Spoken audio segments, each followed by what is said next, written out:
Hello,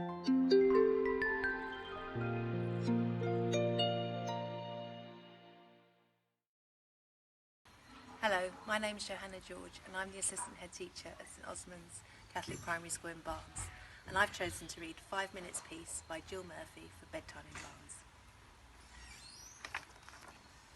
The children were having breakfast. This was not a pleasant sight.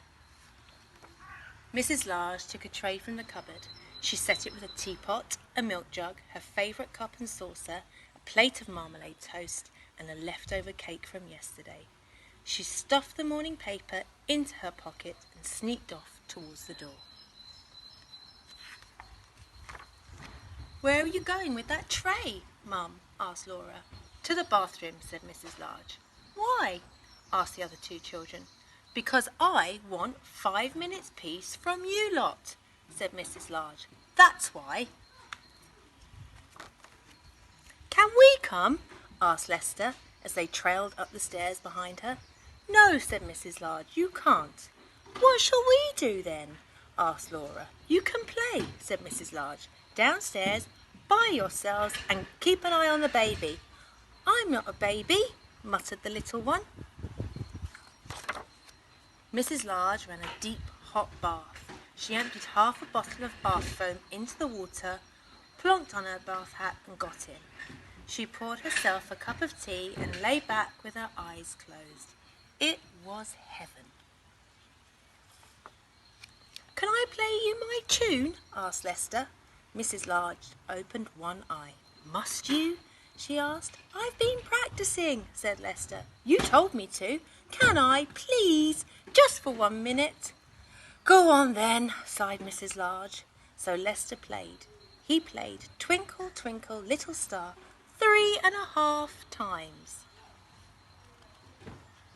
In came Laura. "Can I read you a page from my reading book?" she asked. "No, Laura," said Mrs. Large. "Go on, all of you, off downstairs."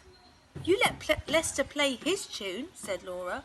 "I heard. You like him better than me. It's not fair." "Oh, don't be silly, Laura," said Mrs. Large. "Go on then. Just 1 page." So Laura read. She read 4.5 pages of Little Red Riding Hood. In came the little one with a trunk full of toys. "For you," he beamed, flinging them all into the bathwater. "Thank you, dear," said Mrs. Large weakly. "Can I see the cartoons in the paper?" asked Laura. "Can I have the cake?" asked Lester. "Can I get in with you?" asked the little one. Mrs. Large groaned. In the end, they all got in.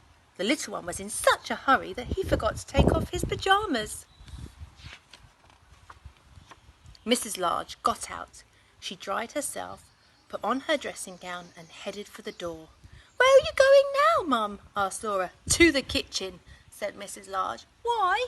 asked Lester. "Because I want 5 minutes peace from you lot," said Mrs. Large. "That's why." And off she went downstairs, where she had 3 minutes and 45 seconds of peace before they all came to join her.